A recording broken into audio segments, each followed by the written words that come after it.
Agosto, mes de la Biblia.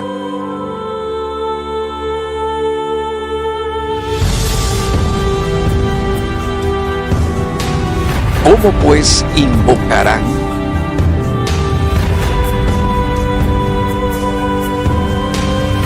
¿Y cómo creerán?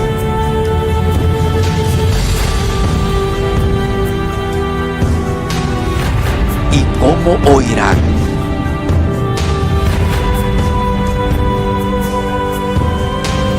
¿Y cómo predicarán?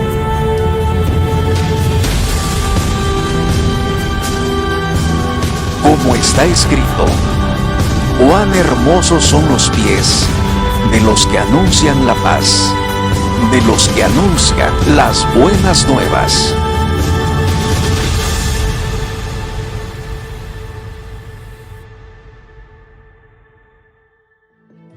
Sociedad Bíblica de México es la institución responsable de presentar la vida que el Señor Jesús ofrece, poniendo la Biblia al alcance de todos los mexicanos, en la lengua que puedan leer, entender e interactuar con la palabra de Dios. En México hay 80 millones de personas que no conocen de la palabra de Dios. En medio de tiempos tan oscuros y difíciles en los que hay una gran inseguridad, secuestros, delincuencia, muertes por la pandemia, nuestros niños sufren ataques brutales, maltrato y explotación pornográfica. Miles de mujeres sufren acoso y violencia. Los feminicidios van en aumento. México está sufriendo. Necesitamos anunciar el mensaje de salvación. Trabajemos para poner las Sagradas Escrituras al alcance de todos los individuos. ¿Para qué? Para que ningún mexicano se pierda.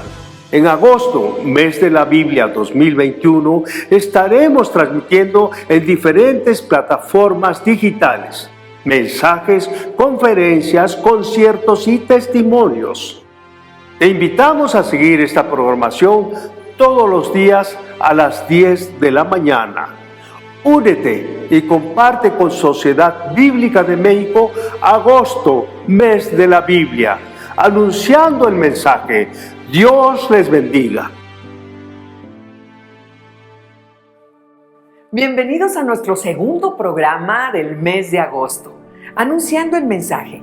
Estamos celebrando que tenemos la palabra de Dios para compartir a todos aquellos que la necesitan. Las buenas nuevas son para todos, para el alegre o deprimido, para el feliz o triste, para todo aquel que necesita esperanza y propósito. Por tal motivo, les invitamos a que puedan compartir este programa con sus familiares y amigos. Recuerden que fuimos llamados para anunciar el mensaje de salvación.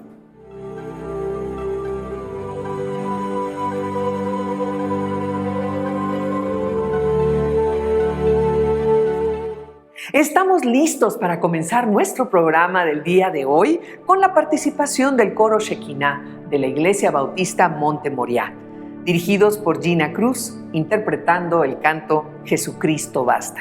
Escuchemos esta encantadora interpretación.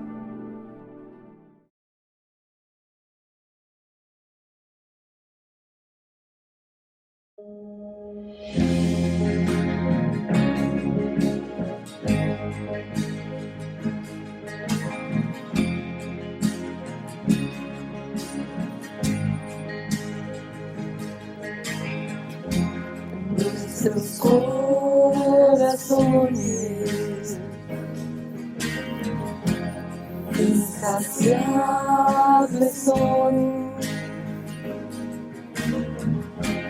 hasta que conocen a su Salvador.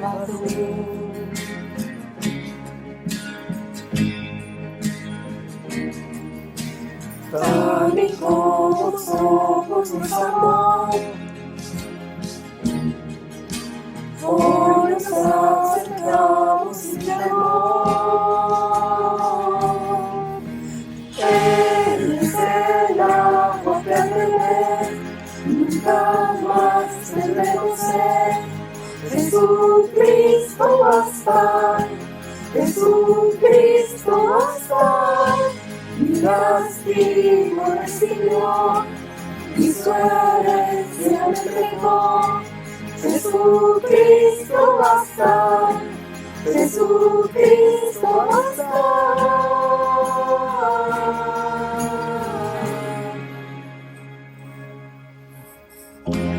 Fuimos alcanzados por su gran amor, con brazos abiertos y recibe hoy.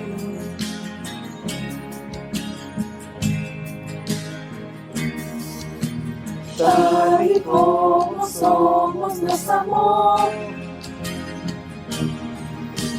hoy nos acercamos sin temor. Él es el agua que al beber nunca más tendremos sed. Jesucristo basta, Jesucristo basta. Mi castigo recibió y su herencia me entregó. Jesucristo basta, Jesucristo basta. Jesucristo basta.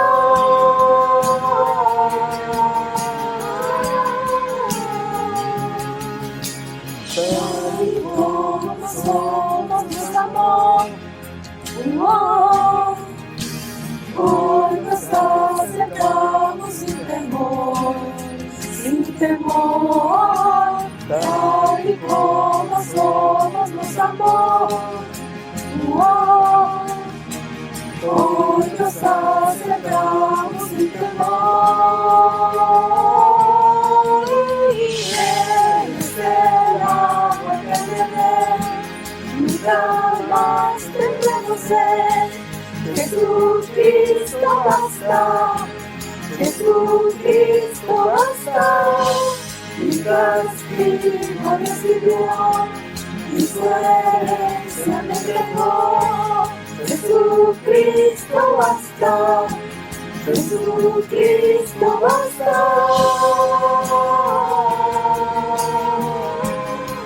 Jesucristo basta.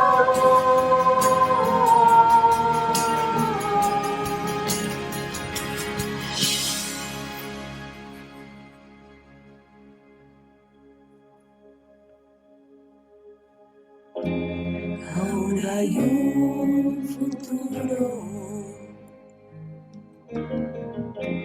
y esperanza fiel. En su amor confiamos, hay descanso en él.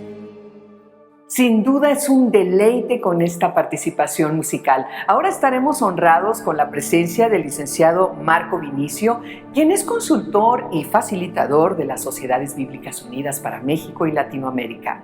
Le damos la más cordial bienvenida. Es una alegría para nosotros poder saludarles en nombre de las Sociedades Bíblicas Unidas a nuestra muy querida Sociedad Bíblica de México, celebrando el mes de la Biblia y uniéndonos todos en este tiempo tan especial que el Señor nos permite celebrar la bendición de tener la palabra de Dios en nuestras manos. Cuántas cosas tenemos que agradecer, cuántas bendiciones que hemos recibido del Señor. El regalo de Dios, el regalo del cielo, de darnos su palabra, y sabiendo que su palabra no se quedó en un libro nada más, como una literatura antigua, sino es una palabra viva y eficaz. Y como dice el Evangelio de Juan capítulo 1, y la palabra se hizo carne y habitó entre nosotros. ¿Quién es esa palabra? ¿Quién es el verbo de Dios? El Señor Jesucristo, ¿no? Así que el gran regalo de Dios se encarnó y desea encarnarse en nuestros corazones, en cada uno de nosotros. Así que celebramos en el mes de la Biblia, el tener el regalo, el tesoro infinito de la revelación de Dios a través de su palabra a través del formato tal vez más común, que es el libro, pero entendemos que la Biblia no está limitada a ningún formato, ni siquiera a ningún idioma, ¿no? Muchos consideran el hebreo como un idioma especial, pero en realidad es un idioma más que Dios quiso usar para revelarse a la humanidad. ¿Y por qué digo esto? Porque usó el hebreo, de ahí utilizó el arameo, de ahí utilizó el griego, de ahí avanzamos al latín, al siríaco y a cuantos idiomas más se dieron para que luego Dios hablara en nuestra lengua, en el español, para muchos de los países de Latinoamérica, para México. Pero además del español, Dios quiere hablarle a su pueblo, a cada comunidad, en el idioma de su corazón. Y el gran reto que la Sociedad Bíblica de México ha aceptado de la traducción de la Biblia, la palabra de Dios, en el idioma de nuestras comunidades indígenas. Y no solo nuestras comunidades indígenas, en lengua de señas, en el sistema que no es un idioma, pero es un sistema de lectura, ¿no? El braille para las personas no videntes, ¿no? Pero hablando de los idiomas indígenas, impresionantemente hablamos de 364 idiomas por lo menos registrados, ¿no?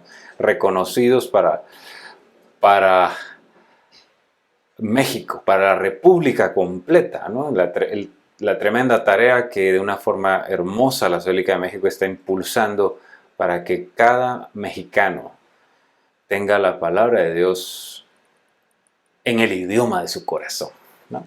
Bueno, pues saludando a la Sociedad Bíblica de México, celebrando este tiempo, enviando un fuerte abrazo ahí para el arquitecto Julio Splinker, para la junta directiva, para la asamblea, para cada uno de los miembros del staff y voluntarios que participan en la causa bíblica, ¿no? En la misión bíblica para transformar esta gran República de México que tenemos en nuestro corazón. Entonces, yo quisiera abordar el día de hoy un tema muy hermoso que se llama la oración de salvación. Tomando esos textos que estamos usando como inspiración de cómo oirán si no hay quien les predique. Cómo predicarán si no fueren enviados, ¿no? Cómo invocarán si no primero reciben una predicación de la palabra de Dios. La invocación a Dios primero parte de poder haber escuchado la palabra del Señor, y la fe viene por el oír, y el oír por la palabra de Dios. Entonces, tan importante ese anuncio, tan importante ese mensaje, tan importante esa predicación que Dios quiere hacer de tantas maneras, ¿no? De tantas formas y a través de sus medios. Así que vamos a hablar de la oración de salvación, y yo quiero situarme en aquellos anuncios del Antiguo Testamento que se le llaman a eso la voz profética o la palabra profética más segura. ¿Cuál es esa? Cuando la Biblia nos habla de los profetas, identificamos una serie de personajes impresionantes, personajes extraordinarios que podríamos mencionar: a Isaías, a Elías, a Eliseo, al profeta Natán. Podríamos hablar de Amós, de Sofonías, de Ezequiel, de Daniel, de Jeremías. Tantos hombres de Dios. La Biblia reconoce como el primer profeta, digamos, oficialmente a Moisés. Pero también reconoce incluso a Abraham como un profeta. Lo que quiero mencionar con esto es que la Biblia reconoce a estos hombres que también fueron llamados videntes, unos mensajeros, portavoces de Dios. Pero portavoces de Dios que emitían un anuncio, que tenían que presentar un anuncio, que tenían un contacto extraordinario con Dios mismo, donde Dios les hablaba, ¿no? La Biblia nos habla de Moisés, que Dios decidió hablarle cara a cara como un amigo, pero que a otros se les iba a revelar por visiones, por sueños o por palabras directas, ¿no? Que una palabra directa recibida de Dios en la Escritura se le llama oráculo. Entonces, esa revelación de Dios de manera directa era la que recibían los profetas, ¿no? Del Antiguo Testamento. Entonces, cuando hablamos de esto, hablamos del anuncio mesiánico, de que iba a venir un Salvador prometido, el Mesías, para el pueblo de Israel. La esperanza que permeó, que sostuvo, que mantuvo al pueblo de Israel en el Antiguo Testamento, esperando a su Mesías. Y lo que ahora Dios nos ha concedido también con el Nuevo Testamento, la revelación también de que el Señor Jesucristo volverá, ¿no? Y que Jesús viene pronto, como dicen los últimos capítulos de la Biblia en el libro de Apocalipsis. Entonces, cuando nos ubicamos en esta, al hablar de profecía, nos ubicamos en diferentes conceptos, ¿no? Tal vez el concepto secular, voy a decir de esta manera, es que la profecía viene a ser como, vamos a verlo en algún diccionario, vamos a verlo en un diccionario secular. Según el diccionario de la Real Academia Española, dice de esta manera, deme un momentito ahorita en lo que nos vamos ubicando acá. Dice que es un don sobrenatural. Recuerde, es una definición secular. Es un don sobrenatural que consiste en conocer por inspiración divina las cosas distantes o futuras. Y un sitio de internet que se llama definición.de dice que la profecía es una clarividencia sobre el futuro. Fíjese que interesantemente empezamos a ver acá algunas manifestaciones no muy cristianas, digamos, porque al hablar de una clarividencia hablamos de prácticas mágicas, ¿no?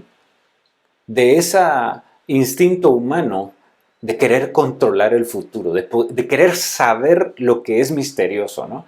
Y si es necesario entrar a lo que podríamos hablar ciencias ocultas, ¿no? El entrar al ocultismo, a cualquiera de estas prácticas ancestrales tal vez, que Dios no le agradan, por cierto, ¿no? Porque Dios conoce el futuro de cada uno de nosotros. Esa es una verdad hermosa que nos llena de esperanza. Dios conoce tu futuro, Dios conoce mi futuro. En sus manos están nuestros tiempos. Y Dios es el Dios de la historia, el Dios que escribió la historia desde antes de que ésta aconteciera. Entonces Dios tiene el control del futuro. Dios sabe cuándo vamos a morir, cuántos días tenemos. Dios sabe qué va a pasar con esta pandemia, cuándo va a terminar. Dios conoce nuestras decisiones más importantes, con quién nos vamos a casar, hablando de los solteros, ¿no? Cuándo van a ser nuestros hijos, cuándo vamos a ser abuelos.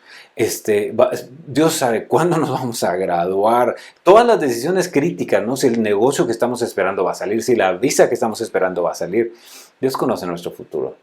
Y tenemos que aprender a confiar en Él. Y cuando hablamos de profecía, es la definición que estamos analizando, hablando de los profetas, tienen esos conceptos de futuro. Sin embargo, de una forma muy interesante, la Biblia, por supuesto, nos muestra que hombres de Dios, profetas de Dios, vieron el futuro y pudieron anunciarlo también.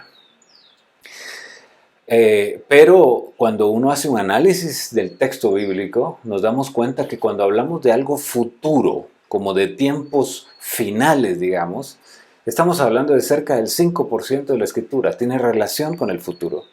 El resto, el 95% de la profecía bíblica, es decir, de la profecía bíblica que está dentro de la Escritura, ¿no? Dentro de la Biblia, tiene que ver con el presente. Imaginen eso, o sea, para Dios es muy importante en nuestro futuro, pero también nuestro presente y también nuestro pasado. Dios se revela a nosotros, como nos cuenta el profeta Moisés, como el gran yo soy. O sea, Dios se revela al pueblo de Israel como el gran yo soy, el eterno presente, el que es, el que era y el que ha de venir, dice el libro de Apocalipsis. Pero el gran yo soy significa eso, el Dios que está contigo, que está conmigo ahora, hoy. El Dios que nos amó y que nos ama y que nos seguirá amando. Y que, como dice el Salmo 136, 26 veces de forma elocuente en la traducción del lenguaje actual, Dios nunca deja de amarnos, nunca. O sea que nos amó en la cruz, sí, pero nos sigue amando. Dios te ama, Dios me ama a mí y Dios nos va a seguir amando en el futuro también. Y eso es importante. Eso es muy importante, creo yo, para cada uno de nosotros. Muy bien. Entonces, hablando de que la profecía bíblica también nos habla del presente. Ok, ¿y en qué sentido la profecía bíblica nos habla del presente? Es su principal, uno de los objetivos más importantes. Y nos habla del presente porque los profetas venían a hacer un anuncio. El profeta de Dios, A diferencia de muchos profetas de este tiempo que se autoproclaman, que les gusta el protagonismo, ¿no? El poder muchas veces, el glamour, de que se autodenominan profetas. A diferencia del Antiguo Testamento, el profeta del Antiguo Testamento no quería ser profeta, porque sabía que ser profeta implicaba tener que decir las palabras de Dios y asumir las consecuencias de dar un mensaje no negociable, un mensaje legítimo, un mensaje que podía ser duro incluso, pero que tenía un objetivo, y era llamar al arrepentimiento al pueblo. Esto es hermoso y es extraordinario, y es importante que lo podamos saber.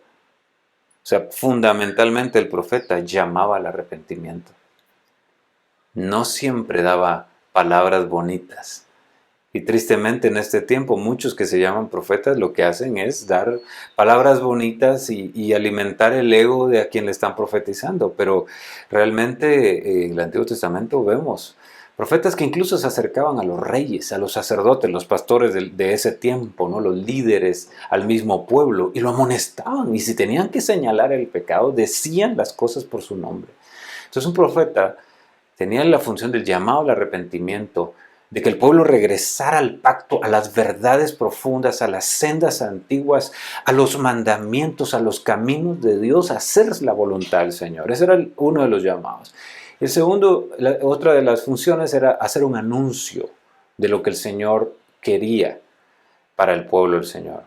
Un anuncio incluso a veces de juicio, ¿no? A veces un anuncio de justicia, un anuncio, amonestando las cosas. También le tocaba proclamar, además de los mensajes de Dios, hacer denuncias también. El profeta denunciaba la maldad, denunciaba la corrupción, denunciaba cuando los líderes, los sacerdotes, los religiosos y los líderes políticos se estaban enriqueciendo. Vemos textos, por ejemplo, en el libro del profeta Miqueas, amonestando a los reyes. Y al amonestar a los reyes les decía que ellos simplemente querían estar en el poder para enriquecerse, a costa de su pueblo. Y entonces venía el profeta a amonestar a los líderes religiosos y a los líderes políticos. Es extraordinario. El profeta surge también, y hay que verlo de esta manera. El profeta no viene de la institución de los sacerdotes, por ejemplo, que venían del linaje de Aarón, o los reyes que venían de la dinastía, digamos, de la promesa de Dios a David, de la dinastía davídica. Tenían que ser descendientes de David cada uno de los reyes. Pues resulta que los profetas no venían de esos linajes ancestrales instituidos por Dios desde Moisés, desde el rey David. Los profetas surgían simplemente, no tenían algo en común. Lo que tenían en común era un llamado de lo que conocemos como la palabra irresistible de Dios. Un Moisés diciendo: Señor, yo soy tardo para hablar, soy torpe de lengua, no puedo hablar bien. Me cuesta, Señor, no, yo no debo ser llamado para eso, ¿no? Un Jeremías diciendo: no, Señor, si yo soy niño. Y Dios respondiéndole diciendo: no, pero es que yo desde antes del vientre te llamé y te puse por profeta a las naciones. Señor, pero es que ellos solo creen en la gente mayor, yo soy muy joven, eso es problema de ellos. Señor, pero ellos se enojan, esta gente no lo oye a uno, esta gente es necia, esta gente se ha apartado de ti, se ha corrompido, no importa, yo te haré como muro inexpugnable que nadie podrá derrotar. O sea, el Señor le respondía a Jeremías, y en un diálogo extraordinario, Jeremías tenía un llamado a proclamar una palabra irresistible que en algún momento quiso tapar su boca, y resultó que Dios, dice la Escritura, le consumió con esa misma palabra sus huesos. Él sentía que se calcinaba y tenía que declarar ese mensaje. Muy bien. Entonces, cuando hablamos de la palabra profética de la Biblia, hablamos de la sección. Usted sabe que la Biblia, nuestro Antiguo Testamento, es la Biblia que estaba en el tiempo del Señor Jesús para los judíos, digamos. La Biblia hebrea se le llama la Tanakh, que son 3 palabras, es un acróstico de 3 palabras que significan la Torá, el Nevi'im y los Ketuvim, la ley, los profetas y los escritos, y los otros escritos. En algún momento el mismo Señor Jesús decía eso, ¿no? Por ejemplo, cuando se habla de la regla de oro, haz a otros lo que quieras que hagan contigo, trata a otros como quieras ser tratado. Dice, y en esto se resume la ley y los profetas. Y en ese momento lo que está refiriendo, incluso hay Biblias que dicen, en esto se resume toda la Biblia. O sea, la ley, los profetas y los escritos tienen que ver con la Biblia completa, con lo que en ese tiempo era la Biblia hebrea. Ok, entonces de esas tres partes, la ley, los profetas y los escritos, nos hablan específicamente en la segunda sección, los Nevi'im, son los profetas. Nevi'im significa los profetas. Está compuesto por los profetas anteriores y posteriores y los 12.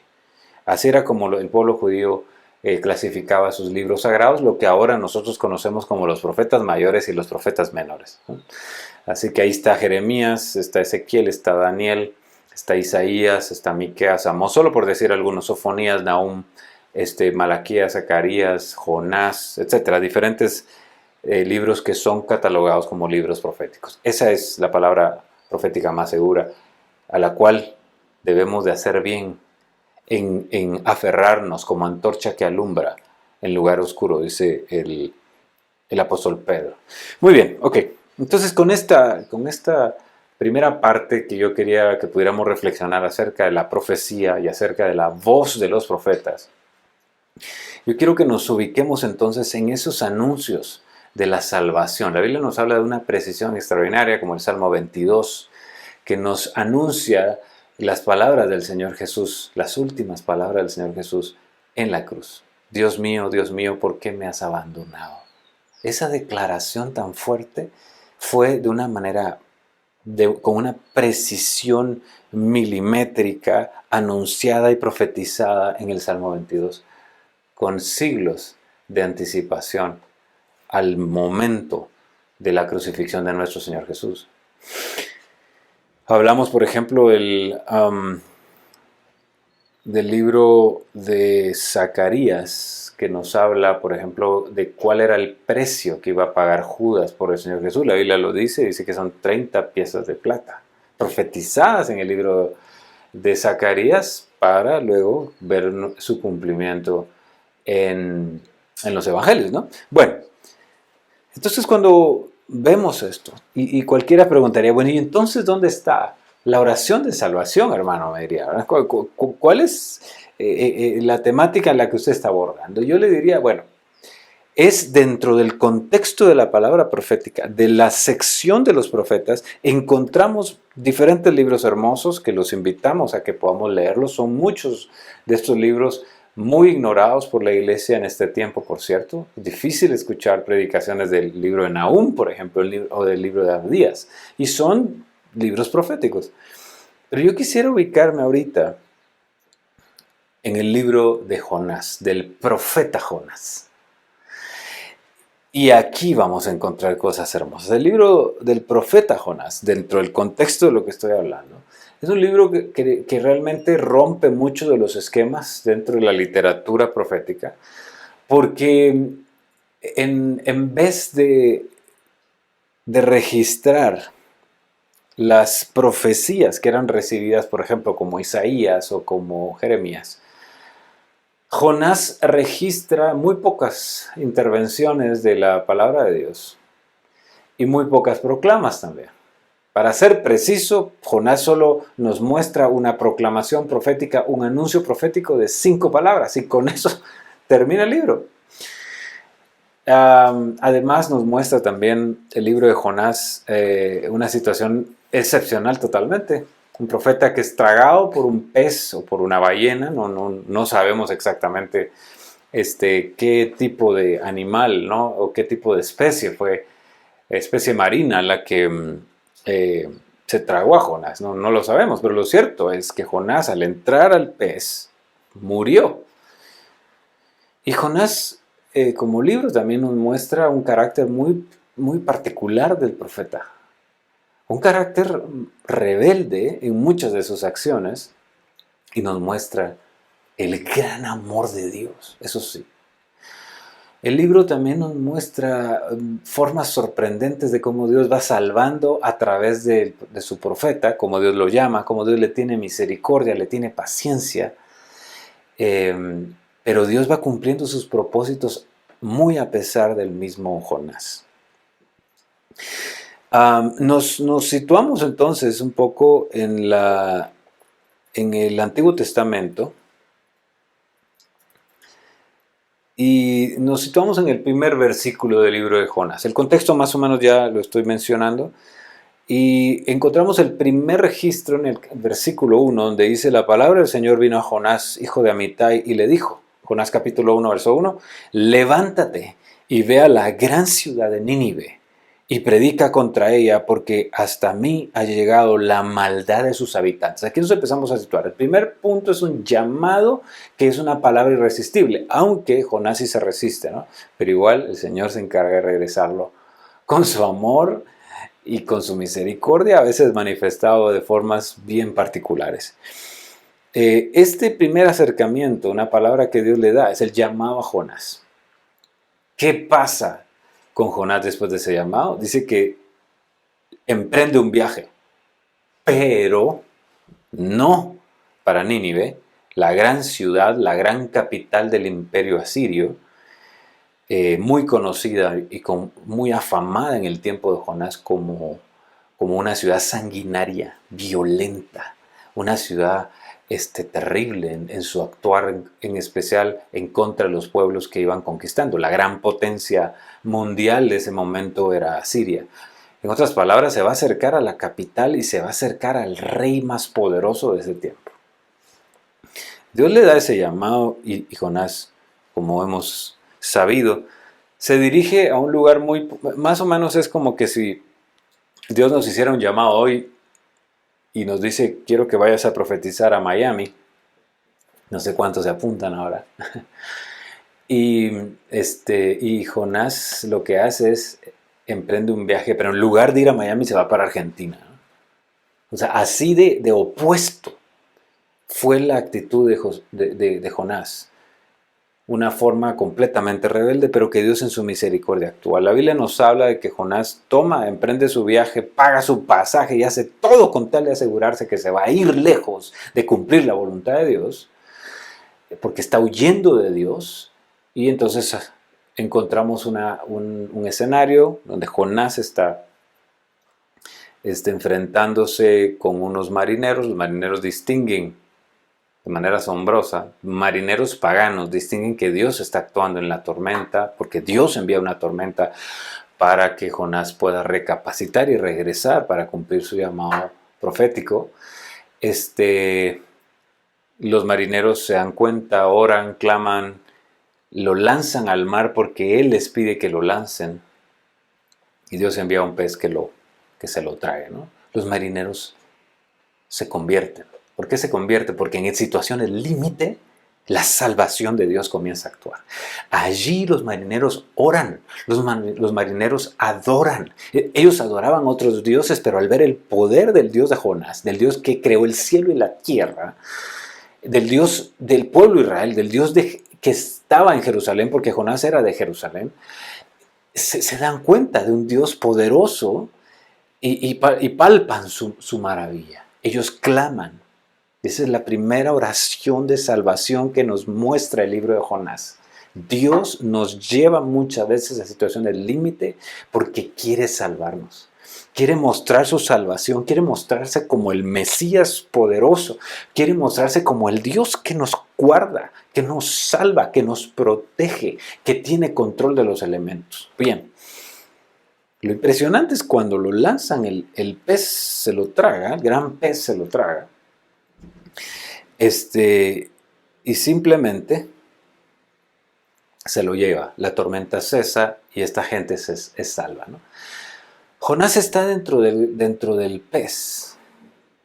Luego Dios le ordena al pez que lo escupa en la playa.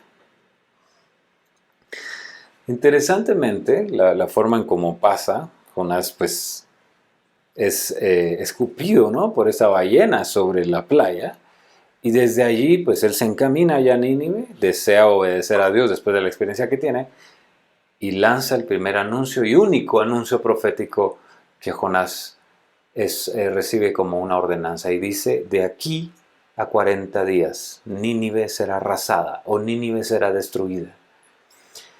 Ese anuncio profético que podemos ver es un anuncio que no es de condenación, es un anuncio que en realidad, en lugar de ser una sentencia de algo que Dios va a hacer, es una advertencia. Y eso es un propósito principal de la profecía. La profecía se lanza para decir, es una advertencia de consecuencias que vienen si no nos apartamos de los malos caminos. Dios quiere tener misericordia, Dios quiere guiarnos, dice la Escritura, al arrepentimiento.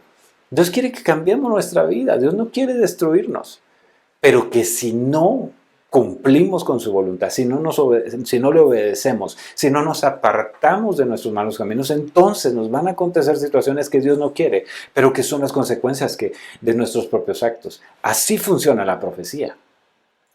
Y por eso modifica el presente, y por eso analizábamos al inicio que es el 95% de la literatura profética escrita en la Biblia que tiene que ver con el presente, con la modificación de un presente y un futuro inmediato. El futuro inmediato de los ninivitas eran 40 días, tenían para eso. ¿Y qué pasa? La gente se arrepiente. El rey se arrepiente y manda a emitir un decreto de que todo el pueblo tenía que ayunar, tenía que pedir misericordia, tenía que apartarse de la violencia, de la conducta violenta en la que ellos estaban cayendo. Mandó incluso que los animales, las vacas y todo el ganado también ayunara para pedirle, porque quizá el Dios del universo, el Dios de Israel, el Dios todopoderoso, cambiaría su juicio y tendría misericordia y salvaría a ese pueblo. Y eso pasó. Y eso fue lo que pasó, ¿no? Y vemos un Jonás también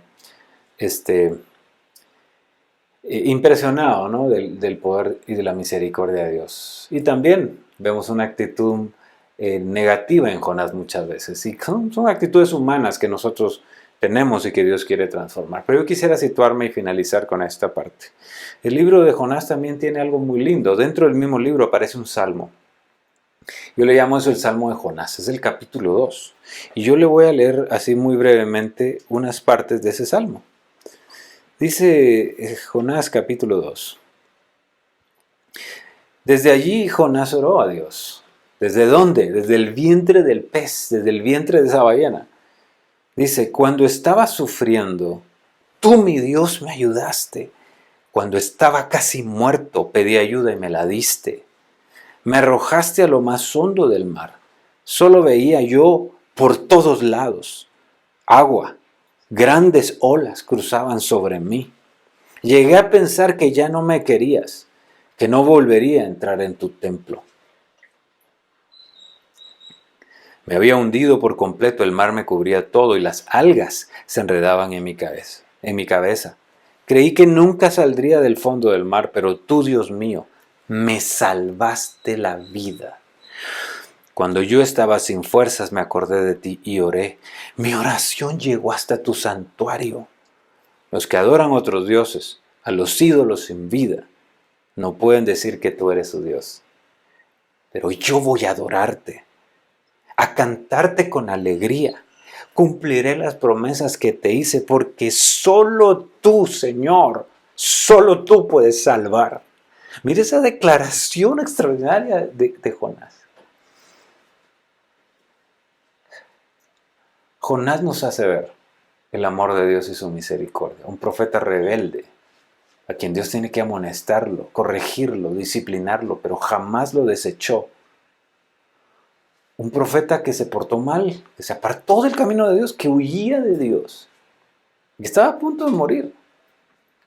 Pero a ese profeta, Dios le muestra su amor y su misericordia para mostrarlo a nosotros. Tuvo misericordia de los marineros, tuvo misericordia de los ninivitas, tuvo misericordia del rey de Nínive, del imperio de Asiria. Tuvo misericordia del pueblo de Israel. Y a mí me llama la atención esto y con esto finalizo. ¿A qué profundidad estaba Jonás. ¿Sabe qué profundidad? Dice la Escritura que Jonás desde el Seol, desde el lugar de los muertos, desde allí, Jonás oró al Señor.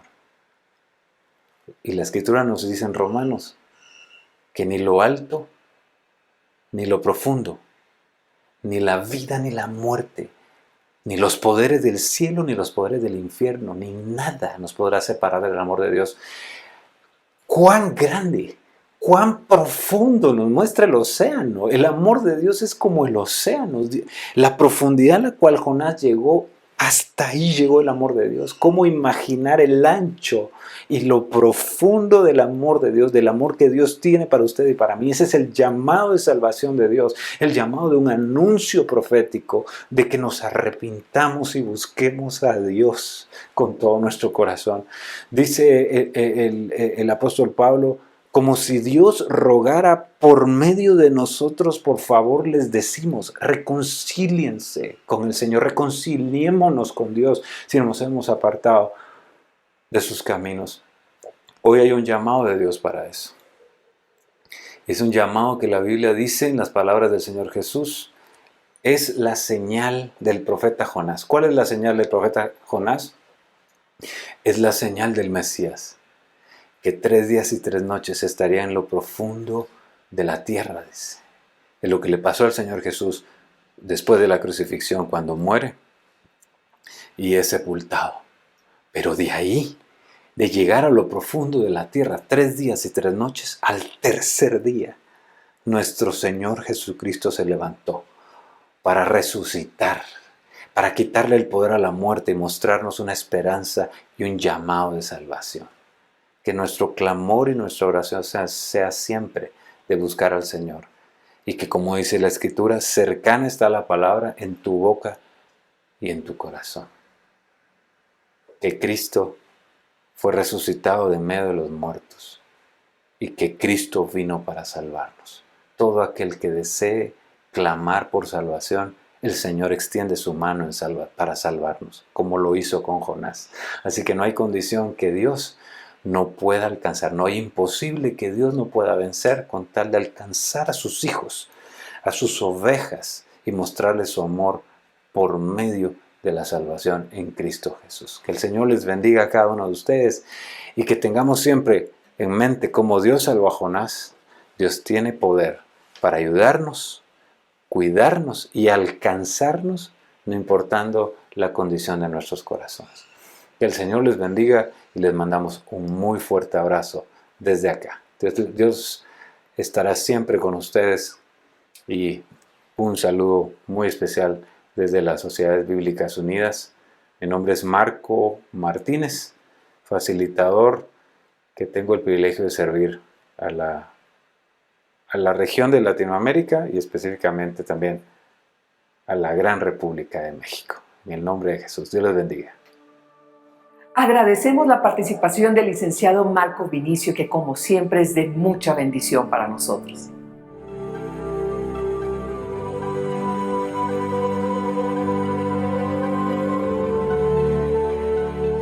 Celebra con nosotros agosto, mes de la Biblia, anunciando el mensaje. Queremos que el mensaje de la palabra de Dios corra por todo nuestro país y más vidas sean transformadas. Por eso ponemos a tu alcance una gran variedad de Biblias al 50% de descuento. Visita nuestra sala de ventas y nuestra tienda en línea, donde contamos con Biblias para todas las edades. Aprovecha las promociones que tenemos para ti. Agosto, mes de la Biblia, anunciando el mensaje. En este tiempo, donde se carece de fe, de amor y de esperanza, la Biblia es la luz y la voz de Dios para todos los mexicanos.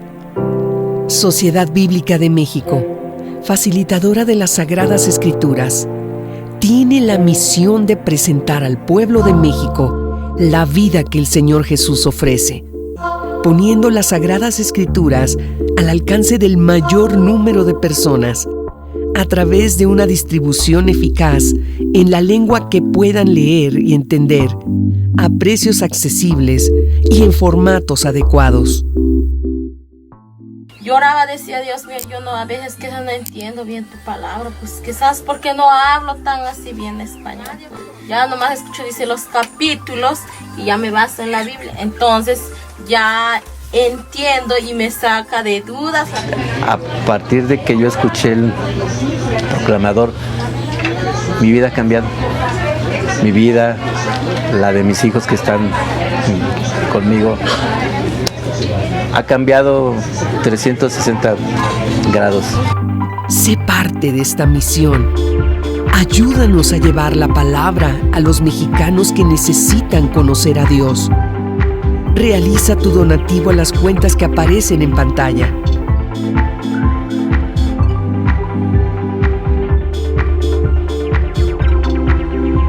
Juntos, anunciemos el mensaje.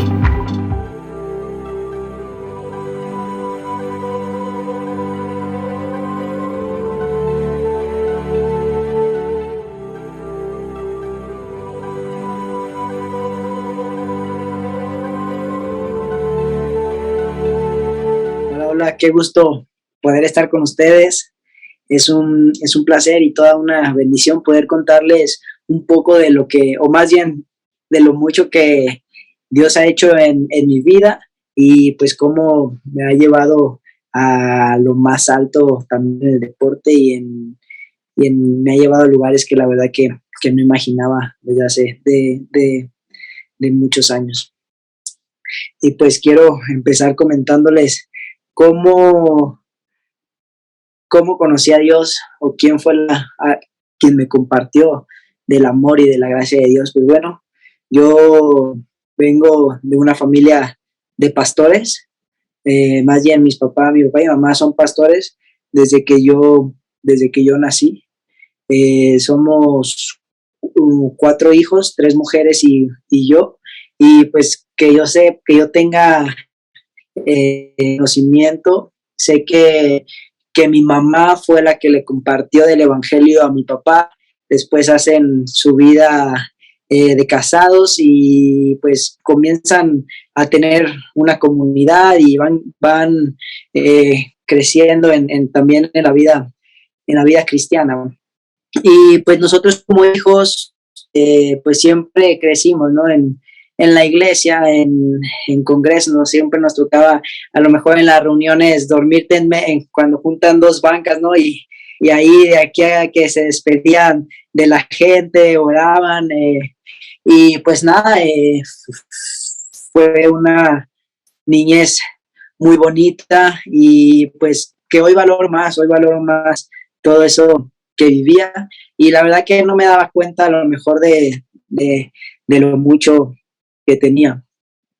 Y justo momentos importantes en mi vida donde mi papá me hablaba de Jesús y del evangelio a la manera que yo lo pudiera entender. Yo recuerdo que cuando teníamos oportunidad, y claramente me recuerdo de una vez que íbamos caminando como de la parada del camión hacia la casa, en ese entonces, y me decía algunos versículos, me decía algunas citas bíblicas, y pues recuerdo que ese día me dijo que si yo quería aceptar a Cristo en mi corazón. Yo era un niño y pues yo le dije que sí, ¿no? En ese momento no sabía como qué onda ni nada, y yo creo que esas veces fueron de las primeros recuerdos que tengo, como que alguien me hablaba del evangelio.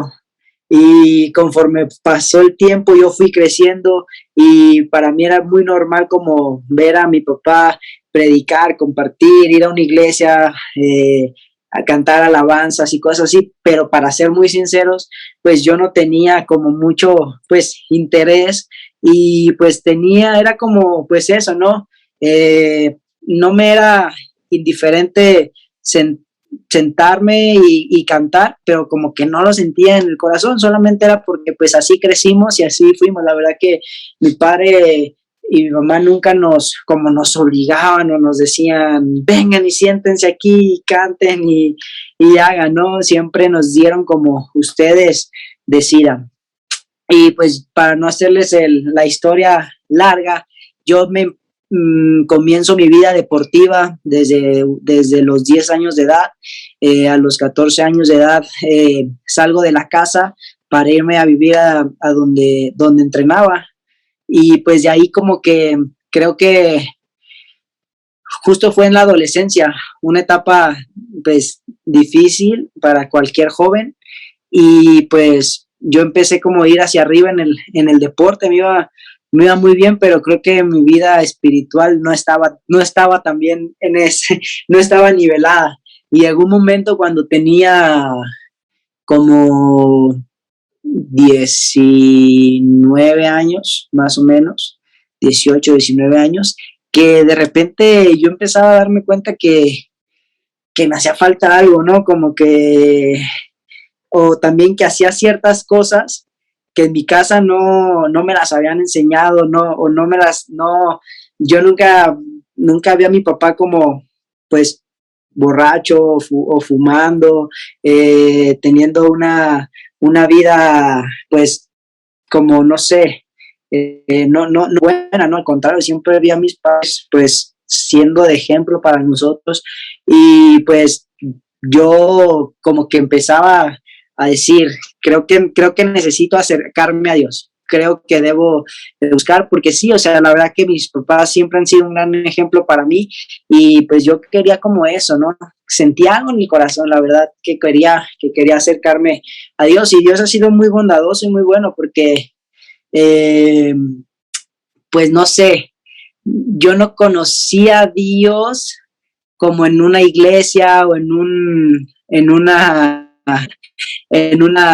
pues en una charla, ¿no? En algún congreso, sino a través del deporte. A través del deporte también, así como fui ganando, también a través del deporte Dios me fue dando pues de su amor. Y recuerdo que en el 2012, en los Juegos Olímpicos, me di cuenta que dentro de la Villa Olímpica había una capilla y había pastores, había pues otros, se me fue la palabra, capellanes y muchas personas que hablaban de Jesús. Y pues ahí fue donde tuve como ese parteaguas, ¿no? De seguir de mi corazón a Dios. Y yo recuerdo que pues mi papá me contaba una historia, bueno, no una historia, no, me contaba su testimonio, y él decía que un amigo de él estaba justamente en la cárcel, y él dentro de su, pues, de sus oraciones le decía: Dios, si es verdad que tú existes, si es verdad que tú eres este Dios misericordioso y todo, pues tú sabes que mi amigo es inocente, y me gustaría que pues saliera de la cárcel. Y pues para no hacerles el cuento largo, dice mi papá que él estaba orando y que de repente sintió como algo raro, se quedó dormido, y que al rato llega mi mamá y le dice: Germán, ¿qué crees? Ya salió Pochis de la cárcel. Y eso se me quedó bien grabado. Eso era cuando de las historias que yo escucho, el testimonio que yo escuchaba de mi papá con otras personas, y así como él creció. Y pues yo recuerdo que, retomando lo de los Juegos Olímpicos, yo estaba ahí una noche y pues me estaba leyendo un versículo, ¿no? Que dice que no seas hipócrita, que no quieras hablar delante de la gente siempre de Dios y así, ¿no? Sino que dice tal cual: cierra la puerta de tu habitación y ora en secreto. Me recuerdo que yo me metí al baño de mi cuarto y oré y dije: Dios, si tú me permites ganar una medalla olímpica, yo te voy a servir y voy a usar mi fama y lo que tenga para poder llevar tu palabra. Y así fue. Al día siguiente competí, una muy buena competencia, gané mi primera medalla olímpica. En Londres 2012 gané mi primera medalla olímpica, y pues no quiere decir que me bajé del podio y agarré una Biblia y vean aquí, Dios dice y esto, no, la verdad yo seguí con mi vida normal.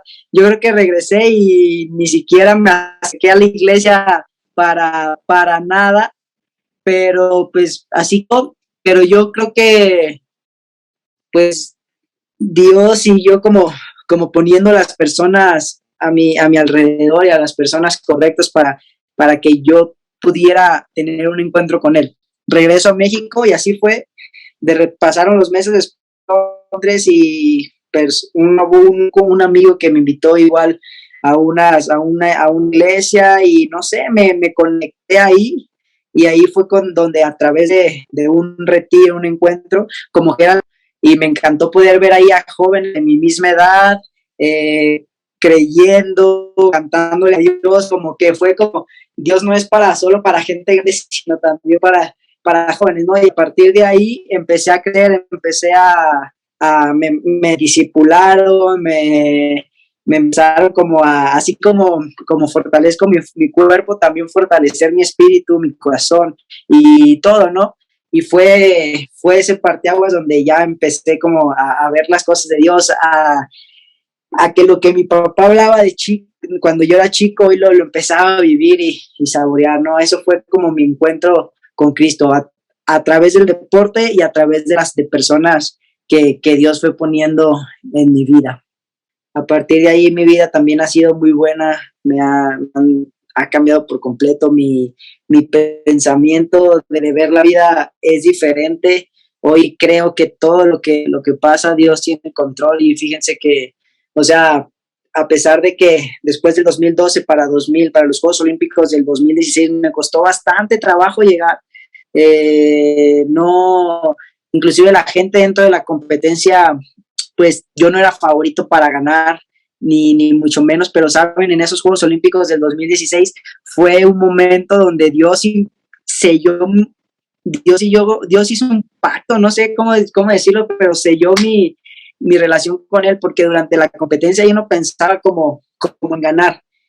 Mi mayor pensamiento era como dar gracias a Dios y disfrutar la oportunidad que me daba de estar ahí compitiendo, y pues regresé con una segunda medalla olímpica y he tenido la oportunidad de llevar como este mensaje a diferentes lugares. Me invitan a empresas, escuelas, me invitan a muchísimos lugares y pueden escuchar pues a un hombre que depende de la gracia de Dios, y que a lo mejor en ese momento pues yo no les digo como, ay, es que lee la Biblia o cosas así justo ahí, pero siempre pueden ver como, hay algo diferente, Germán, hay algo que tiene, ¿no? Y pues no sé, se me han abierto pues muchas puertas y creo que siempre ha sido Dios. Y hoy quiero pues cerrar, ¿sabes? Hoy que es 27 de julio del 2021, hoy quizá no estoy en mi mejor momento. Hoy hace un poquito más de un mes tuve una lesión muy fuerte en mi rodilla a principios de este mismo año. Mi papá fue llamado a la presencia de Dios por todo lo de durante la pandemia del COVID, y la verdad que fueron un golpe muy fuerte, ¿no? para mi vida, pero creo que todo lo que yo no les puedo explicar, lo que Dios ha hecho en mi vida, ¿no? La paz que hoy siento, sí me pone triste, sí me pone como en momentos de reflexión, pero, ¿sabes? También creo que Dios tiene su tiempo y su propósito, y no sabes, aún sin ganar, aún sin ir a los Juegos Olímpicos, con una lesión, inclusive cuando tengo la oportunidad de hablar de la vida de mi papá, todo eso puede seguir siendo de bendición para las personas. Y eso es lo que me ha permitido hacer Dios con mi vida, Y pues yo solamente te quiero invitar a que te adentres a la palabra de Dios, porque ahí es donde vamos a encontrar esa fuerza, ahí es donde vamos a encontrar esta paz que sobrepasa todo entendimiento. Hoy estoy leyendo en este versículo que a veces que con nuestros ojos no podemos entender y no podemos comprender, pero ahí dice la Biblia, ¿no? Que Dios te va a dar, una paz que es sobrenatural, y hoy lo estoy viviendo y te quiero invitar a que te acerques. No importa si es ve a la iglesia, a la congregación, a la que te quede más cerca, no importa la denominación o lo que sea, la palabra de Dios es la misma. Y no son los hombres los que hacen el cambio en la vida, sino vivir las letras que están escritas en ese libro. Y pues es eso, amigos y hermanos en Cristo. Yo la verdad que hoy sigo sonriendo, me siento en mi mejor etapa. Hoy estoy conformando una familia con mi esposa. Ya vamos para 3 años de casado, un bebé de 2 años, y pues nada, la verdad que estoy muy feliz. No sé, me siento muy pleno, y eso es por la gracia que Dios nos ha dado. La verdad, me faltarían horas para contarles más y más pues cosas de momentos en mi vida donde me he dado cuenta que soy un hombre respaldado por Dios. Bueno, pues a toda la gente que sigue a Sociedad Bíblica de México, quiero darle las gracias por no cansarse de llevar el mensaje, no cansarse de hacer diferentes cosas para que la gente pueda conocer a nuestro Dios. Y pues nada, espero poder seguir colaborando con ustedes y que sigamos haciendo la obra que Dios nos mandó. Que Dios les bendiga.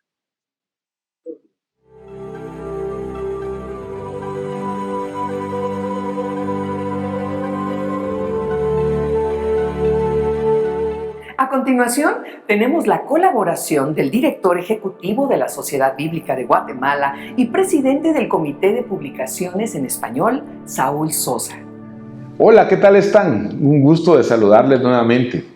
Es un honor estar ante ustedes, mis queridos hermanos y hermanas en México, y poder saludarles y mandarles un abrazo, pero muy fuerte. Si no se recuerdan de mí, mi nombre es Saúl Sosa. Estoy acá en Guatemala, muy cerquita de ustedes, ahí en el país que está abajo y que es como el hermanito menor de ustedes. Con mucho cariño, estamos muy cercanos a la Sociedad Bíblica de México, quien está ahora iniciando este proceso del mes de la Biblia y comenzando con esta ruta de estudiar Romanos, específicamente el capítulo 10. Gracias por la oportunidad de compartir y de estar juntos. Mi nombre es Saúl Sosa.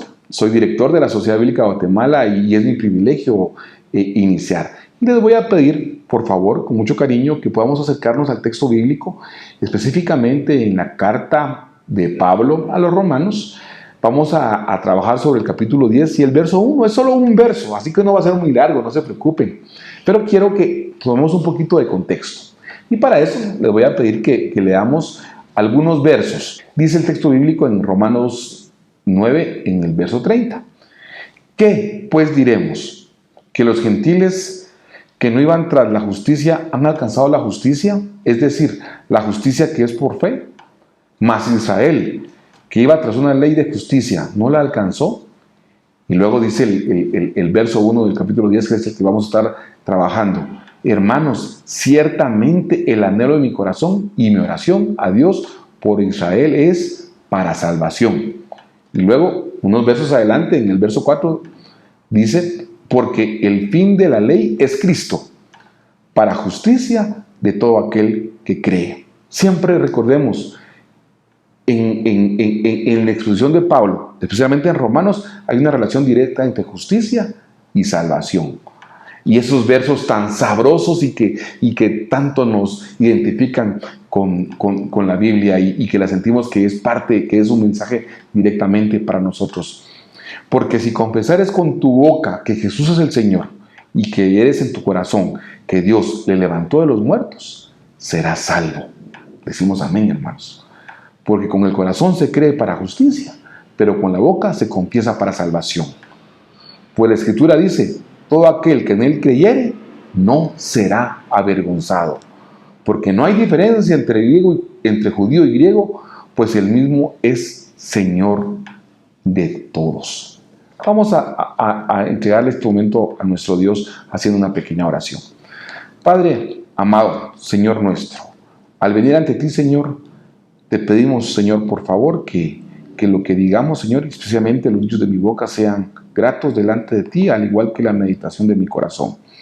Y que quienes lo reciben, Señor, y que están al otro lado de la cámara, Señor, en sus casas, Señor, en sus tareas de cada día, Padre Santo, reciban bendición y el anhelo de salvación que viene a través de tu Hijo amado y se revela a través de tu palabra. En el nombre de Jesús lo pedimos. Amén. Ahora sí, nuevamente me presento formalmente. Mi nombre es Saúl Sosa, soy el director de la Sociedad Bíblica de Guatemala y trabajamos como hermanos juntos con la Sociedad Bíblica de México. ¿Saben algo? Compartimos algo con la Sociedad Bíblica de México, el amor por la palabra de Dios. Pero compartimos algo un poquito más, los mexicanos y los guatemaltecos, que además de que nos tenemos mucho cariño y que hablamos parecido y que nos gustan las mismas comidas, también compartimos la celebración del mes de la Biblia. Sí, mis hermanos, en Guatemala y en México y en Guatemala celebramos el mes de la Biblia en el mes de agosto. De hecho, somos el único país de Latinoamérica que celebramos, los únicos países de Latinoamérica que celebramos el mes de la Biblia en agosto. Así que estamos ya celebrando el mes de la Biblia. Personalmente, le agradezco mucho al arquitecto Julio Splinker por la oportunidad de poder llevar palabra de Dios, y a ustedes que están dispuestos a escucharme durante estos pocos minutos. Cuando nos hacemos un acercamiento a Pablo, tenemos que entender algunos elementos que a mí me gusta ejemplificar. Uno de ellos es que cuando Pablo escribió esta carta a los romanos, a la iglesia que estaba en Roma, ¿saben ustedes que Pablo todavía no había visitado Roma? No había estado en Roma, o por lo menos no había estado en Roma en su calidad de apóstol y de evangelista, o en su calidad de mensajero del reino. Pero en el capítulo 16 de la carta a los romanos, él habla con mucho cariño de algunas personas en especial. O sea que Pablo conocía a muchos miembros de la iglesia, pero no había estado específicamente en Roma. Y por cierto, tenía un anhelo especial por él estar en Roma y celebrar con todos. Igual me siento yo. Tengo mucho tiempo de no visitar a mis hermanos allá en México. De hecho, me siento un poquito con el anhelo y hasta un poquito extrañado de no poder visitarles. Es normal, por supuesto. Primero Dios, pronto estaremos allá, así como se siente Pablo, pero al igual que Pablo se siente triste por no estar allá, les digo, mis queridos hermanos, pronto estaremos y a ustedes se les quiere por nombre y se les quiere con mucho cariño, especialmente al staff de la Sociedad Bíblica de México, con el que hemos compartido muchas, pero muchas veces. Y Pablo es un excelente maestro, ¿verdad? Y él suele incluir en sus cartas un saludo al inicio, un saludo al final, y luego le pone mucha meditación y mucho análisis teológico a sus escritos, a sus documentos. Pero siempre tiene una parte muy práctica, una parte que nos enseña y nos hace el evangelio práctico en nuestras vidas y nos motiva a cambiar nuestra conducta y a tomar nosotros también modelos de conducta que vayan en función del reino. Y Pablo específicamente en el capítulo 10 y en el verso 1 nos hace una exhortación a la salvación, pero más que una exhortación, es una exhortación al anhelo por la salvación. ¿Cómo es esto, verdad? Sí, anhelar la salvación de los propios. Y eso es como quiero enfocar el texto, la salvación por Israel, para que todos entendamos la salvación de Cristo Jesús, pero principalmente nuestro todos deben ser los nuestros, los que están cercanos a nosotros. Me es imposible acercarme a la carta de Pablo a los romanos sin intentar, aunque sea de manera pequeña, calzar las sandalias de Pablo. ¿Quién era este Pablo? Pablo, predicador elocuente, plantador de iglesias, como ustedes saben, pero además de ser un predicador, de ser el apóstol, de ser el amigo de la primera iglesia, de ser el pastor honorario de muchas iglesias, Pablo también era un judío, en todo el sentido de la palabra. De hecho, era Saulo, natural de Tarso, de una provincia romana en Asia, pero de corazón y de identidad era judío. Es más o menos como nosotros cuando nos decimos soy mexicano o soy guatemalteco. Así se sentía Pablo acerca de su identidad judía. De hecho, en la carta que le hace a los filipenses, cuando habla de sí mismo, dice así, literalmente: fui circuncidado al 8º día, soy del linaje de Israel, de la tribu de Benjamín, soy hebreo de hebreos, y en cuanto a la ley, fariseo, en cuanto al celo, perseguidor de la iglesia, en cuanto a la justicia que se basa en la ley, irreprensible. O sea que Pablo era un judío, y judío, pero también era un cristiano comprometido. Este Pablo tuvo que pasar un proceso de conversión increíble. Mis queridos hermanos, Pablo pasó de ser perseguidor de la iglesia a ser perseguido. Pablo pasó de ser un maestro firme y tajante de la ley a ser un maestro de la gracia. Pasó de tratar de borrar iglesias a construir iglesias. Y ese camino de ir de perseguidor a perseguido, de ser no salvo a ser salvo, lo impulsa al anhelo. Y el anhelo es que todos pasen por la experiencia que él pasó, por la experiencia de la salvación. Y es por eso que ahora el verso de Romanos 10:1 toma una nueva figura cuando dice: ciertamente lo que mi corazón anhela y pido a Dios es la es la salvación de Israel. ¿Y por qué les hago énfasis en eso? Pablo era judío, y judío como tal. O sea, él se vestía como judío, como fariseo, se sentía, hablaba el idioma que hablaban los judíos de su tiempo. Él se percibía, así como mis queridos hermanos, como ustedes y yo nos sentimos guatemaltecos o mexicanos y nos emocionamos cuando vemos una tortilla, cuando vemos frijoles, porque nos sentimos, es nuestra identidad. Así se sentía Pablo. Pero al mismo tiempo, así como ustedes y yo amamos a los mexicanos y a los guatemaltecos, así también Pablo amaba a sus paisanos judíos y anhelaba la salvación del pueblo judío en todo el sentido de la palabra.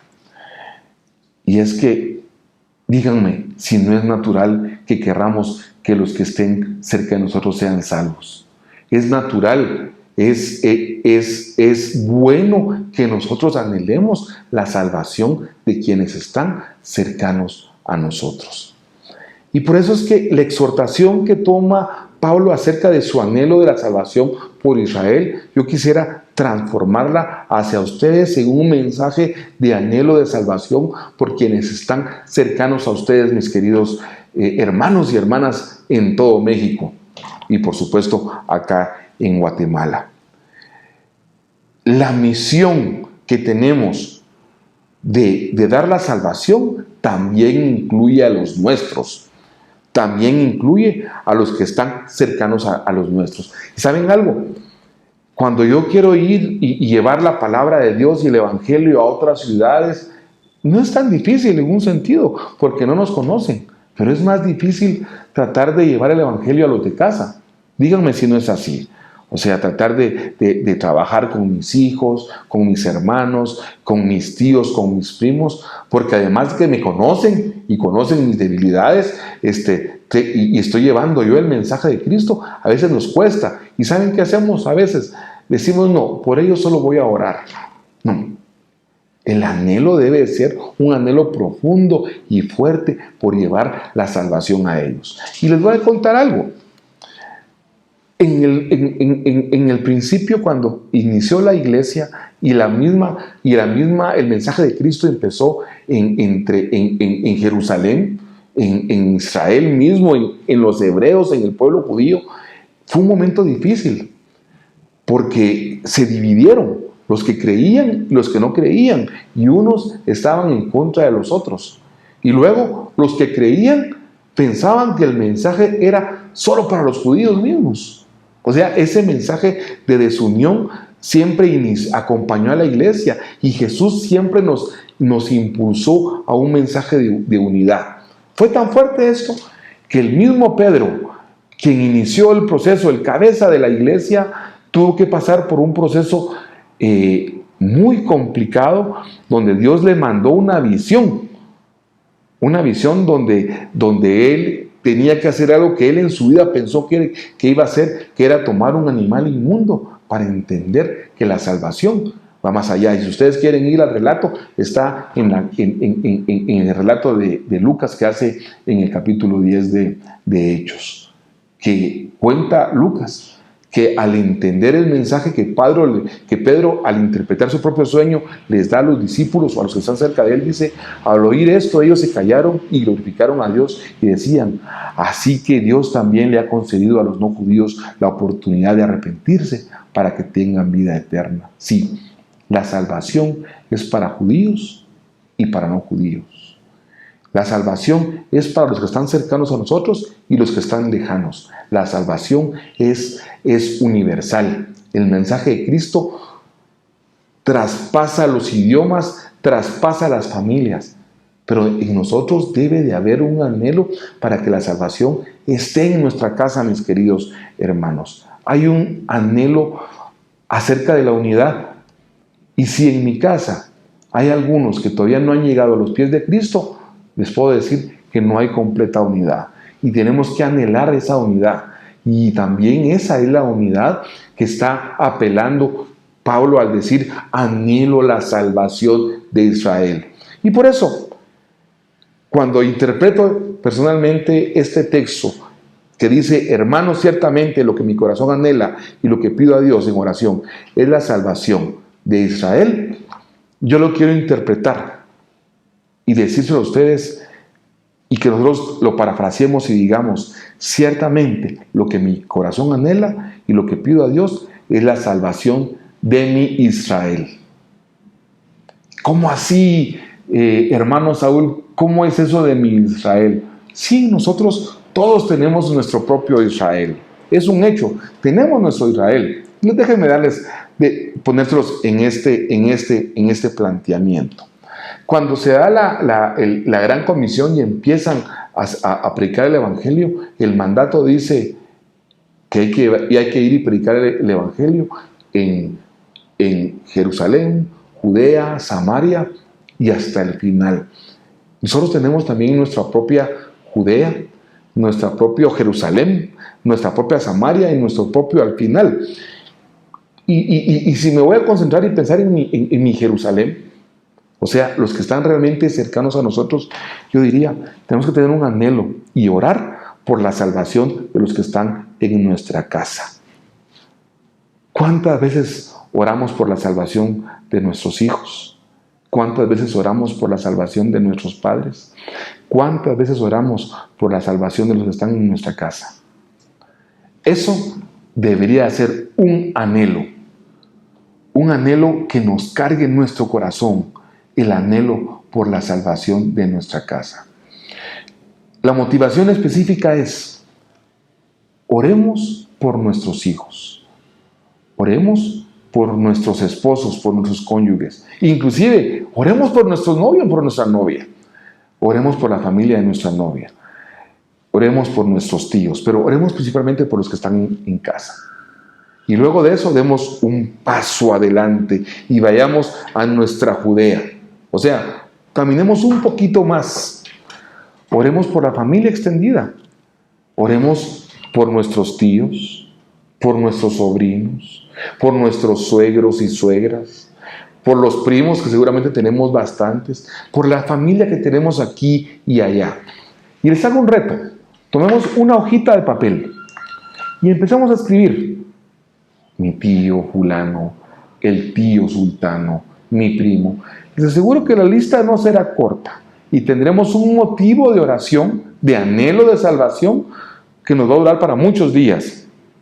Y vamos a poder hacer un muy buen ejercicio de oración por muchos. Y luego de eso, demos un paso más adelante. Oremos por la salvación de nuestros vecinos. ¿Qué tal eso? Oremos por nuestros vecinos. Todos vivimos en una comunidad y tenemos vecinos. Ya estamos llegando hacia nuestra Samaria, ¿no? ¿Se recuerdan ustedes que los judíos no pasaban por Samaria, le daban la vuelta, pero eran vecinos y vivían con ellos todo el tiempo? Samaria estaba muy cercano a Judea, a Jerusalén en general. Oremos por los vecinos. Que un vecino no sirve únicamente para que nos regale un poquito de azúcar o para que nos cuide el perrito o para que nos cuide la casa cuando salimos de viaje.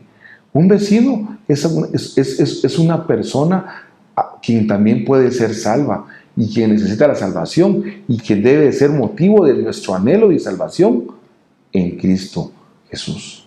¿Anhelamos la salvación de nuestros vecinos? ¿Oramos por nuestros vecinos? Mi motivación es para que lo hagamos. Y la verdad es que seguramente les conocemos y les hablamos. Pero ¿qué les parece si extendemos la aventura de la oración y del anhelo de salvación un poquito más allá? Y oramos por nuestros amigos de juventud, especialmente los que llevamos más años y que tenemos más historia. Oremos por aquellas personas que no les hemos hablado en días, meses, años, décadas inclusive, y oramos por ellos. Oremos por las personas con quien trabajamos. Damos por sentados que les conocemos, pero no sabemos su corazón, no conocemos su corazón. Oremos por ellos. Oremos por nuestra amiga, por nuestro amigo que miramos todos los días en el trabajo y que no son solo compañeros, también son personas sujetas a la salvación en Cristo Jesús. Y me atrevería a dar un paso aún más adelante. Oremos por aquellas personas que conocemos pero que no conocemos. Aquellas personas que están pero que nunca están. Que tienen un nombre pero que no tienen nombre. ¿Cómo se llamaba aquella persona que me sirvió la gasolina o el gas en la estación? ¿Cómo se llama aquella persona que me ayuda en la carnicería o al que le compro el pan todos los días? Esa persona que son parte de nuestra vida, pero que son marginales porque no les ponemos mucha atención, también son sujetos de la necesidad de salvación de Dios y son sujetos a ser salvos de Cristo Jesús. Oremos por ellos. ¿Saben algo? Les motivo a dar todavía un paso más adelante y oremos por nuestras autoridades. Las autoridades también son personas. De hecho, son nuestros vecinos, son nuestros paisanos, son nuestros coterráneos, son personas que viven cercanas a nosotros. Y tenemos que orar por ellas. De hecho, es una responsabilidad. Pablo insta, motiva y exhorta a Timoteo en la primera carta que es de Timoteo, diciéndole de manera literal: ante todo, exhorto a que se hagan rogativas, oraciones y peticiones y acciones de gracias por todos los hombres. Pero específicamente dice en el verso 2, por los reyes y por todos los que ocupan altos puestos, para que vivamos con tranquilidad y reposo y en toda piedad y honestidad. Cuando nosotros oramos por la salvación, que incluye la justicia, que incluye la igualdad, que incluye la unidad en la sabiduría de nuestras autoridades, estamos orando por el bienestar también de nuestra comunidad. Tengamos en oración a las autoridades, porque además que lo pide el Señor, es importante para nosotros. Dice en el verso 3, porque todo esto es bueno y agradable delante de Dios nuestro Salvador. Dios se agrada en nuestras oraciones, totalmente. O sea, a Dios le gusta que oremos. Eso es una realidad.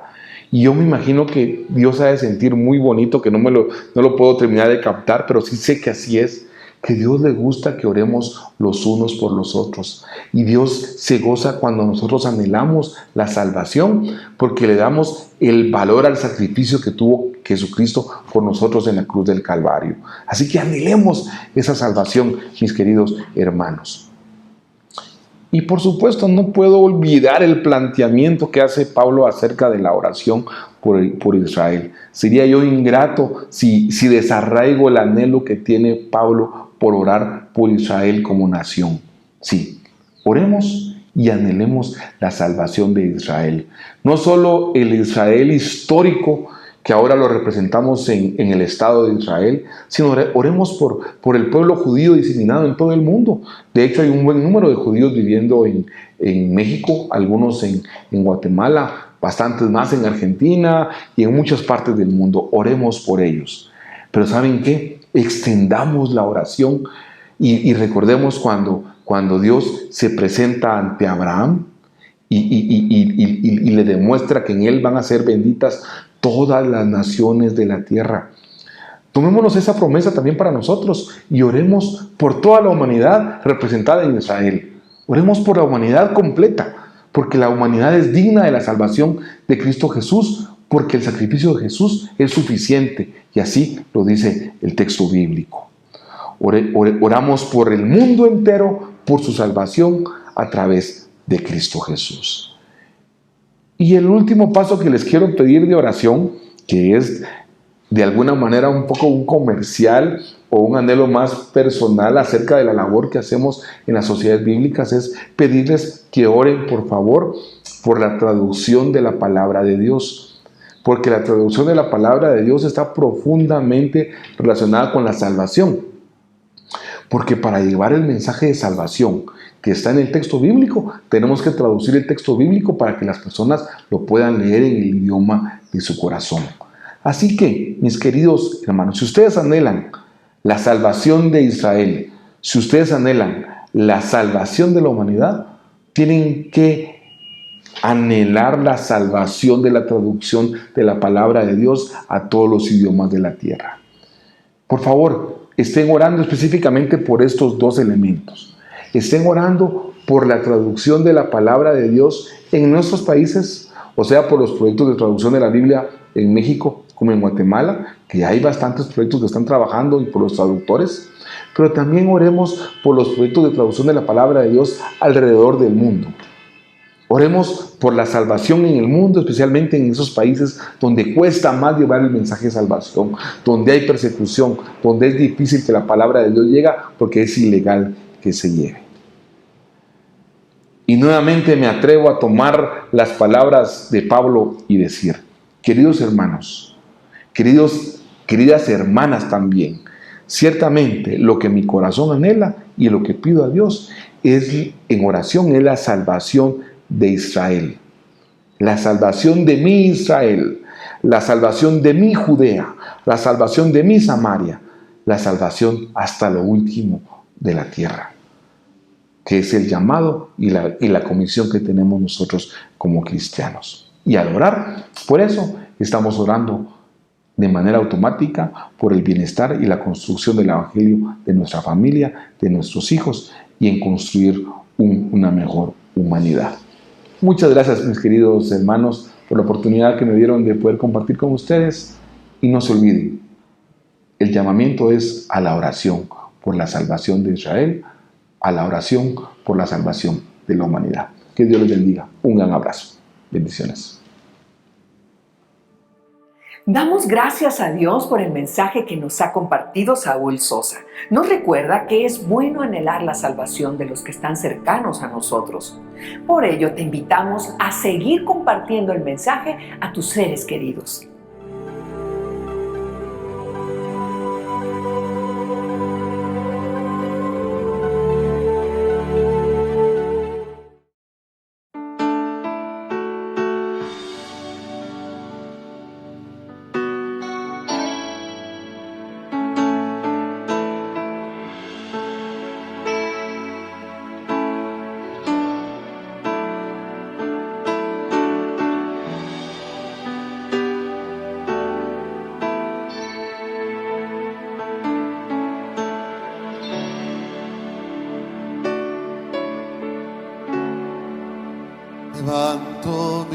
manos, aunque no tenga fuerzas.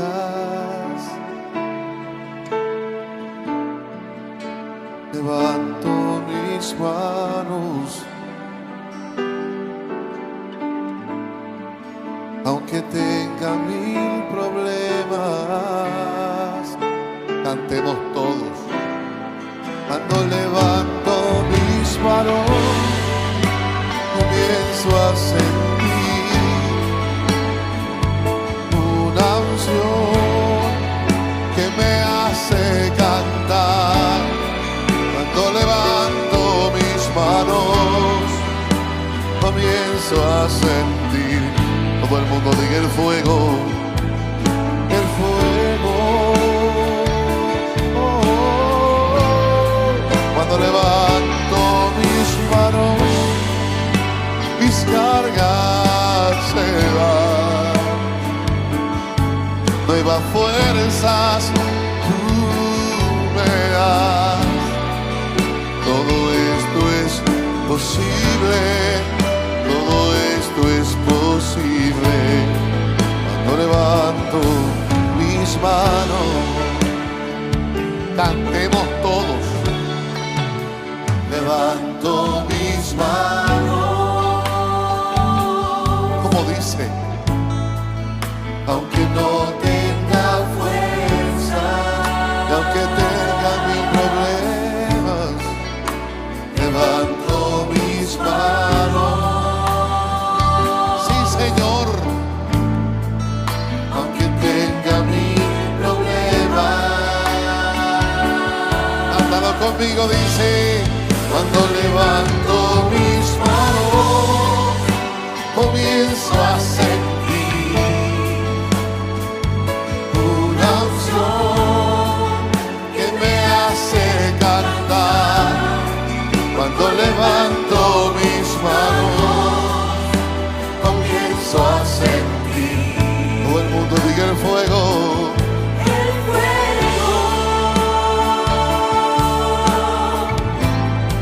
Cuando levanto mis manos, mis cargas se van. Diga nuevas fuerzas.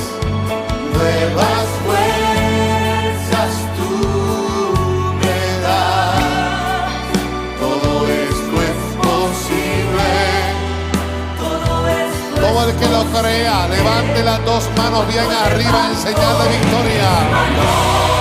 Cuando levanto mis manos, comienzo a sentir una unción que me hace cantar.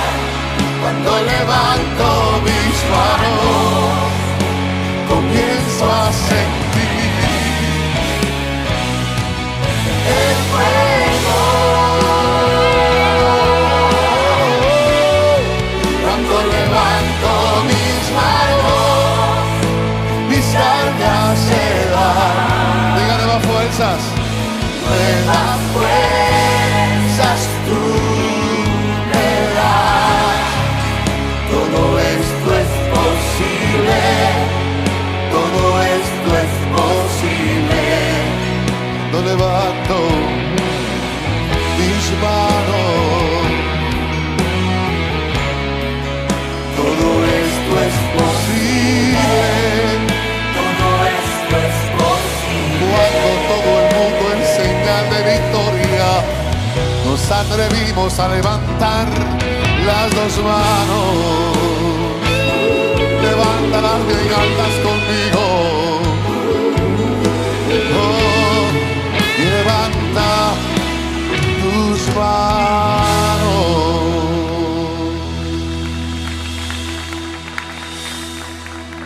Cuando levanto mis,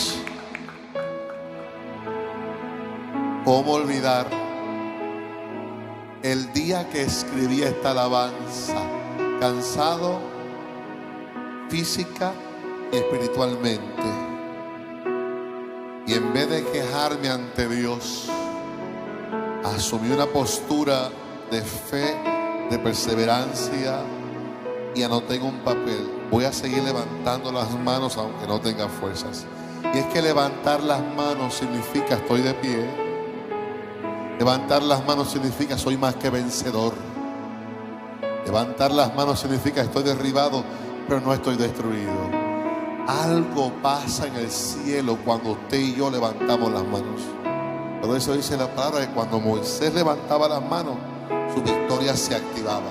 Hay cosas que se activan cuando usted y yo, en el nombre de Jesús, nos atrevemos a levantar las manos. Eso no es mucha molestia para usted. Levante las dos manos bien altas al cielo. Conmigo. Levanto mis manos. Cante lo que siento a Dios en este lugar. Aunque no tenga fuerzas, y aunque tenga mil problemas, levanto mis manos. Sí, Señor. Aunque tenga mil problemas. Oh, muchacho, con fuerza dice: cuando levanto mis manos, comienzo a sentir, díselo, una unción que me hace cantar. Cuando levanto mis manos, comienzo a sentir el fuego. Cuando levanto mis manos, mis cargas se van. Nuevas fuerzas tú me das. Todo esto es posible. Todo esto es posible. Cuando levanto mis manos, sí, Señor, todo esto es posible. Todo esto es posible. Cuando levanto mis manos,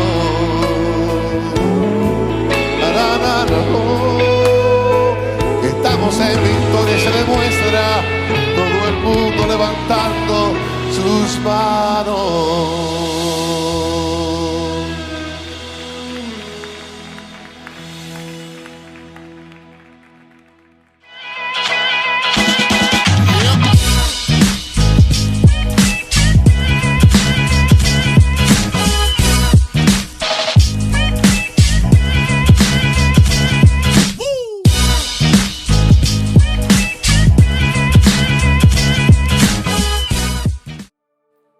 Estamos muy agradecidos de haber compartido hoy este programa con ustedes. Les esperamos mañana en punto de las 10 de la mañana. Queremos invitarles a que nos visiten en nuestras redes sociales y nos puedan dejar sus comentarios. Nos vemos mañana. Hasta luego.